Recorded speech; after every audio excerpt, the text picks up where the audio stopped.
जय श्री कृष्णा, राधे राधे। आज सुनेंगे एकादशी व्रत के पारण की कथा।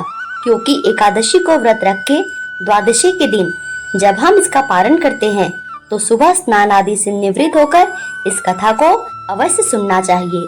उसके बाद में ब्राह्मणों को भोजन करवाकर दान दक्षिणा देकर विदा करें, फिर अपने व्रत का पारण करना चाहिए। अगर आपको वीडियो अच्छी लगे तो चैनल को सब्सक्राइब और वीडियो को लाइक जरूर करें। तो कथा शुरू करते हैं। बोलिए एकादशी माता की जय, श्री तुलसी शालिग्राम की जय। एक समय की बात है, एक बूढ़ी अम्मा रहती थी। उसके घर में उसके बेटे, बहू, पोते और पोतिया, किसी चीज की कोई कमी नहीं थी। फिर भी वह एक बार एकादशी का व्रत रखने के लिए जिद करने लगी। घर वालों ने उसे खूब समझाया कि अम्मा, अब आपकी उम्र हो चली है, आप एकादशी जैसा कठिन व्रत मत कीजिए। आपको क्या जरूरत है व्रत करने की? तो वह बूढ़ी माई बोली, नहीं, मैं तो एकादशी का व्रत जरूर करूंगी। मैं अपने बेटे, बहू, पुत्र, पुत्रों आदि की सुख सुविधा के लिए व्रत रखना चाहती हूँ। मैं चाहती हूँ कि मेरे बच्चों को किसी भी तरह की कोई तकलीफ ना हो, हमारा घर धन धान्य सुख समृद्धि से भरा पूरा रहे। इस तरह कहकर वह बूढ़ी अम्मा एकादशी का जब दिन आया तो उसने व्रत रख लिया।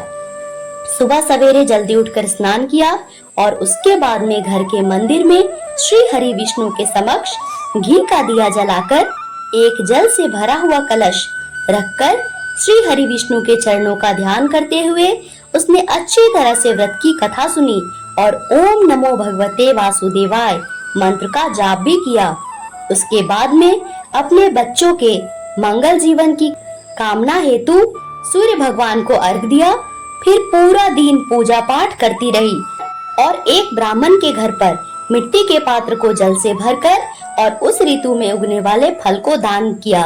उन दिनों बहुत ही ज्यादा गर्मी थी। गर्मी के कारण बूढ़ी अम्मा को बहुत ही बेचैनी हो रही थी। बूढ़ी अम्मा सोच रही थी कि क्या पता मैं इस व्रत को रख पाऊंगी या नहीं, लेकिन आज का व्रत तो बीच में नहीं छोड़ सकती। इस तरह बार बार अलग अलग विचारों से बूढ़ी अम्मा परेशान हो रही थी। वह बार बार पानी से कुल्ला करती, मुंह धोती तो थोड़ी देर के लिए उसे राहत महसूस होती, फिर वही हालत हो जाती। कुछ देर तो बूढ़ी अम्मा तालाब के पानी में ही बैठी रही, लेकिन बाहर निकलते ही फिर बार बार उसका मुंह सूखने लगा। बूढ़ी अम्मा बहुत ही परेशान हो रही थी। एक तरफ तो उसका बुढ़ापा और दूसरी तरफ भयंकर गर्मी। जैसे तैसे करके बूढ़ी अम्मा ने तो दिन काट लिया, पर अब सामने पहाड़ जैसी रात थी, इसको काटना बड़ा ही कठिन दिखाई दे रहा था। खाट पर पड़ी बूढ़ी माई बार बार करवट बदल रही थी।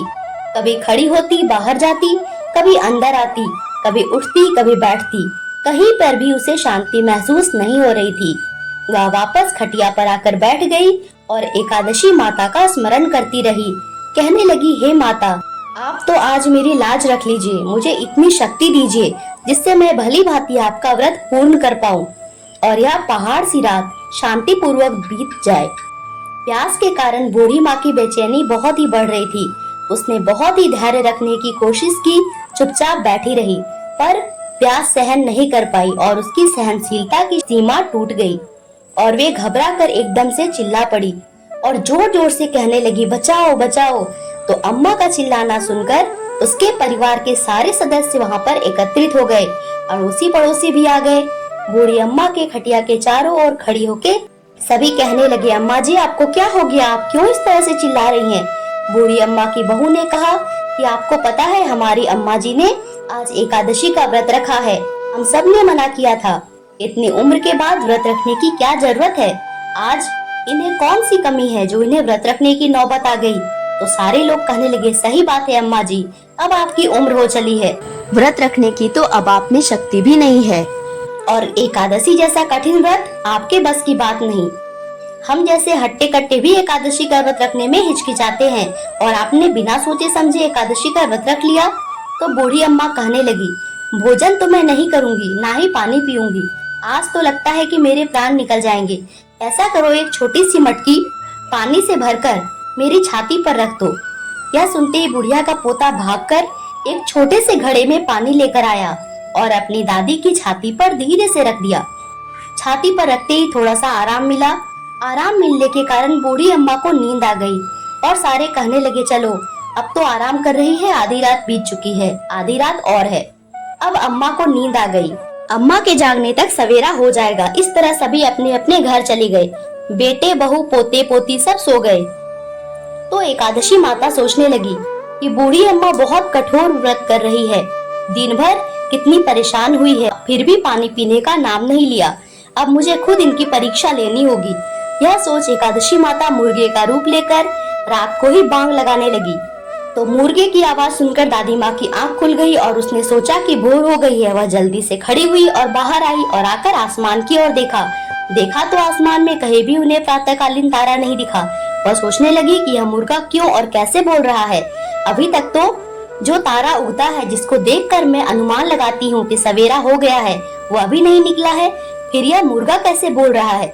यह सोचते सोचते बूढ़ी अम्मा को फिर से जोरों की प्यास लग गई।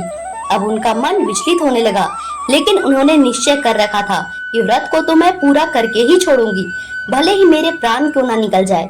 यह सोचकर वह बुढ़िया फिर से जाकर खटिया पर लेट गई और एकादशी माता को याद करती रही।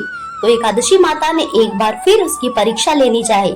इस बार माता रानी एक छोटी सी बालिका का रूप धारण करके एक ग्लास में शरबत लेकर उस बूढ़ी माता के सिराने आके खड़ी हो गई और जोर से बोली कि दादी, सवेरा हो गया है, आप हाथ मुंह धोकर शरबत पी लीजिए। तो उस बच्चे की आवाज सुनकर बूढ़ी माता ने आँख खोला तो देखा उसके सिर के सामने एक छोटी सी बच्ची शरबत का ग्लास लेकर खड़ी है। जो इतना अच्छा शरबत देखकर बूढ़ी अम्मा का मन ही ललचाने लगा। लेकिन तभी उन्हें अचानक से याद आया कि आज तो मेरा एकादशी का व्रत है, मैं इस तरह से शरबत नहीं पी सकती। यह सोचकर उन्होंने फिर से अपनी आंखें बंद कर ली और थोड़ी ही देर में उन्हें ऐसा लगने लगा जैसे उन्हें किसी ने कुएं में पटक दिया है। वे बड़ी देर तक उस कुएं में हाथ पांव चला रही है और मुंह को जोर से भींचकर बंद कर रखा था, कहीं पानी की बूंद मुंह में ना चली जाए।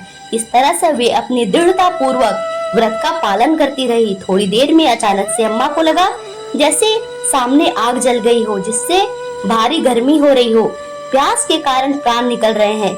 लेकिन बूढ़ी अम्मा ने फिर भी पानी नहीं पिया, वह चुपचाप बैठी रही। थोड़ी ही देर में बूढ़ी अम्मा ने देखा कि बाहर प्रकाश दिखाई दे रहा है, ऐसा लग रहा है जैसे सवेरा हो गया। अम्मा ने फिर से बाहर निकलकर देखा तो अम्मा को समझ में आ गया कि सवेरा होने में अभी थोड़ी देर है। यह जानकर वह शांति पूर्वक इधर उधर घूमने लगी।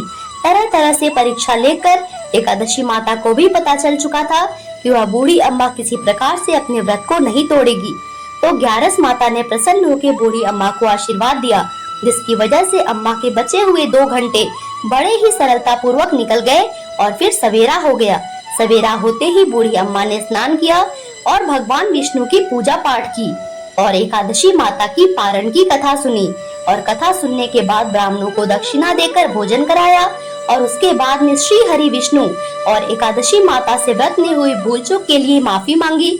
उसके बाद जाके जल ग्रहण किया, फिर अपने व्रत का पारण किया। तो अम्मा को एकादशी माता के उस श्रेष्ठ व्रत का इतना पुण्य फल प्राप्त हुआ कि बूढ़ी अम्मा की आयु में तो वृद्धि हो ही गई, उनका सारा परिवार भी खुशहाल हो गया। अब कोई अभाव नहीं था, धन धान्य से परिपूर्ण घर हर तरह के सुख सुविधाओं से संपन्न हो गया। फिर भी इस लोक के सारे सुखों का भोग करती हुई अंत में विष्णु धाम को गई। एकादशी माता जैसा फल आपने बूढ़ी माता को दिया वैसा सबको देना। जो भी इस व्रत को करता है, आपकी यह कथा सुनता है, उसकी समस्त मनोकामना पूर्ण करना। जैसे एकादशी माता ने बूढ़ी माता और उसके परिवार को हरा भरा सुखी संपन्न किया, ऐसे ही एकादशी माता हम सभी की मनोकामना को पूर्ण करे। बोलिए एकादशी माता की जय। श्री तुलसी शालिग्राम की जय। राधे राधे।